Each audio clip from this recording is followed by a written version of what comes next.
आपका व्यापार कहीं अप डाउन तो नहीं हो रहा है, आपकी एजुकेशन में कहीं बाधा प्यादा तो नहीं आ रही है, आपके जीवन साथी के साथ आपकी खटपट हो रही है, या आपके प्रेम संबंधों में कोई दिक्कतें आ रही हैं, तो ये एक बार आप गोचर को अवश्य समझें, क्योंकि ये जो रीजन बनते हैं, तात्कालिक रीजन जो बनते हैं, वो ग्रहों की तात्कालिक मित्रता की वजह से या शत्रुता की वजह से भी बन जाते हैं। तो कई बार ग्रहों की युति होती है, उसका भी प्रभाव पड़ता है, ग्रह एक दूसरे के साथ बैठ जाते हैं, और कई बार ग्रहों की दृष्टि पड़ती है, उसका भी प्रभाव पड़ता है। तो अगस्त के माह में यदि आप बात करेंगे ग्रह गोचर की, तो जो बड़े बड़े प्लानेट हैं ज़्यादातर प्रभावित हमारी जीवन शैली को वही करते हैं। जैसे गुरु महाराज हैं, वो तो कर्क में चल ही रहे हैं, कहीं कोई बात ही नहीं है। शनि भी आपके मीन में चल रहे हैं, लेकिन बकरी हो गए हैं, ये एक चिंता का विषय है। जब ग्रह बकरी होता है तो अपने से पिछले जो हाउस होता है उसका भी रिजल्ट देने लगता है। इसी प्रकार से राहु केतु की जो पोजीशन है, राहु कुंभ से गोचर कर रहे हैं, केतु सिंह से गोचर कर रहे हैं। और शुक्रदेव की यदि बात करते हैं अपन, तो शुक्रदेव जो है आपके केतु के साथ ही युति बना रहे हैं सिंह राशि में। बुध मिथुन में है, बकरी है, फिर मार्गी हो जाएंगे, और मंगल वृषभ में है, ये भी कहीं ना कहीं वृषभ से ट्रांसफर होंगे और मिथुन में पहुंचेंगे 2 तारीख से। तो इस प्रकार से ये वर्तमान ग्रह गोचर है। अब ये किस प्रकार से सभी राशियों को प्रभावित करने वाला है, हम वन बाई वन करके एक बार इसको समझने की कोशिश करते हैं।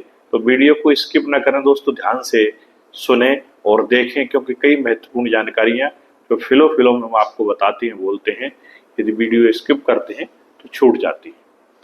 तो जैसा कि आप समझते हो कि अगस्त का महीना माने श्रावण मास, और श्रावण मास यानी श्रवण नक्षत्र का प्रभाव कहीं ना कहीं इसमें देखने को मिलता है। और श्रवण नक्षत्र के स्वामी कौन है? चंद्रमा, सौम्यदेव। तो बरसात भी होती है, सौम्यदेव का नक्षत्र का प्रभाव रहता है। अब जैसे इस समय आषाढ़ का माह चल रहा है, तो पूर्वाषाढ़ा नक्षत्र चल रहा है, पूर्वाषाढ़ा, उत्तराषाढ़ा, श्रवण, धनिष्ठा, इस तरह से चंद्रमा जो है अपने नक्षत्र वाई नक्षत्र गोचर करते हैं। तो उसका प्रभाव कहीं ना कहीं वर्तमान में गोचरों में हमको देखने को मिलता है। उसी नक्षत्र के अनुरूप एनर्जी हमारे चारों तरफ हमें देखने को मिलती है। कन्या राशि की, तो कन्या राशि का ये जो महीना है, ये मिला जुला रहने वाला है। और मिला जुला इसलिए रहने वाला है क्योंकि जो गोचर है ना, वो गोचर इस प्रकार का है। अब आपके जो मीन राशि, मीन में महाराज शनिदेव स्वयं विराजे हुए हैं, जो कि आपके दाम्पत्य से हाउस से गोचर कर रहे हैं। और राहु देव 6वें घर में बैठेंगे, जो कि आपको पता है, हालांकि शत्रुहंता योग बनाते हैं, फिर भी कई बार क्या करते हैं कि राहु यदि अच्छे रिजल्ट नहीं दे रहे हैं तो आपको कोर्ट कचहरी के मामले में उलझा देते हैं, आपको बेवजह के रट्टे रपाटों में उलझा देते हैं, बेवजह के आपके दुश्मन खड़े हो जाते हैं, आप कर्ज में उलझ जाते हैं, पैसा मेडिकल दवाइयों में खर्च हो जाता है कई बार।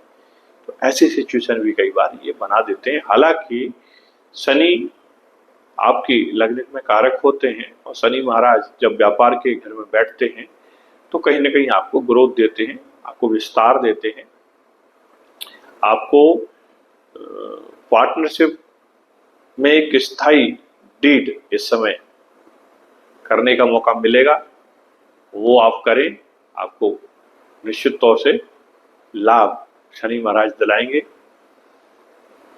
तीसरी दृष्टि चूंकि भाग्य भाव पर जाएगी, तो ऐसे तो कारक हैं आपके इसमें कुंडली में दोस्तों, और ये कहीं ना कहीं 5वें घर के 6वें घर के मालिक होते हैं। तो एक त्रिकोण का घर इनको मिला हुआ है, तो निश्चित तौर से ये आपको संतान की ओर से कोई अच्छी खुशखबरी दिला सकते हैं।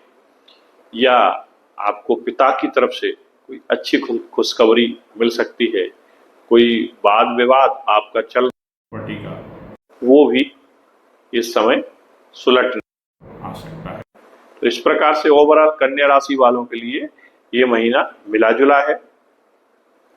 मित्रता आपकी बढ़ेगी, लेकिन व्यर्थ का तनाव और शारीरिक रोग कष्ट आपको परेशान कर सकता है।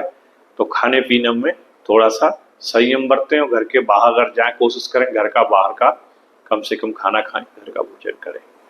ईश्वर कल्याण करेगा दोस्तों। यदि जिनके ग्रह खराब हैं वो खराब रिजल्ट भी देंगे। तो उसके लिए क्या करना है आपको, चूंकि श्रावण का महीना है, जैसा कि आपको बताया ये शिव जी का महीना है, तो इस समय बेलपत्र के माध्यम से शिव जी का अभिषेक जरूर करें, कच्चा दूध लेके।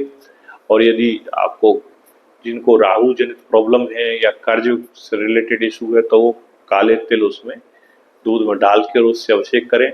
शिव जी एक ऐसे देवता हैं दोस्तों के अलग अलग रत्नों से, अलग अलग द्रव्यों से इनका यदि आप अभिषेक करते हो तो आपके सारे प्लानेट का उपाय यहाँ से हो जाता है। आपको कहीं दूसरी जगह जाने की जरूरत नहीं, क्योंकि इस शिव परिवार में सब समाहित हैं।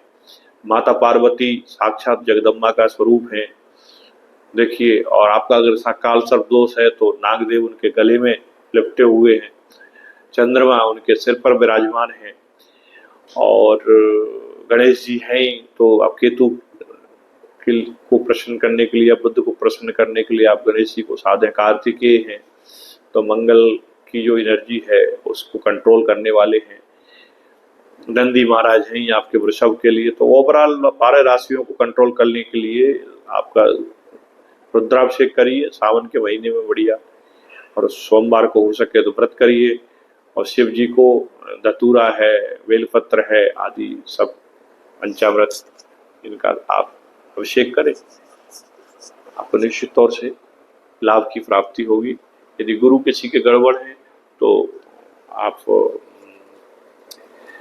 विष्णु सहस्त्रनाम का पाठ करें, और अगर मंगल देव की कृपा चाहिए तो हनुमान जी की आराधना करें, हनुमान चालीसा का पाठ करें। आपका अगस्त का माह अच्छा निकलेगा। वीडियो को, चैनल को सब्सक्राइब नहीं किया हो तो सब्सक्राइब जरूर कर लें दोस्तों, जिससे आने वाले वीडियो के नोटिफिकेशन आपको मिल सके।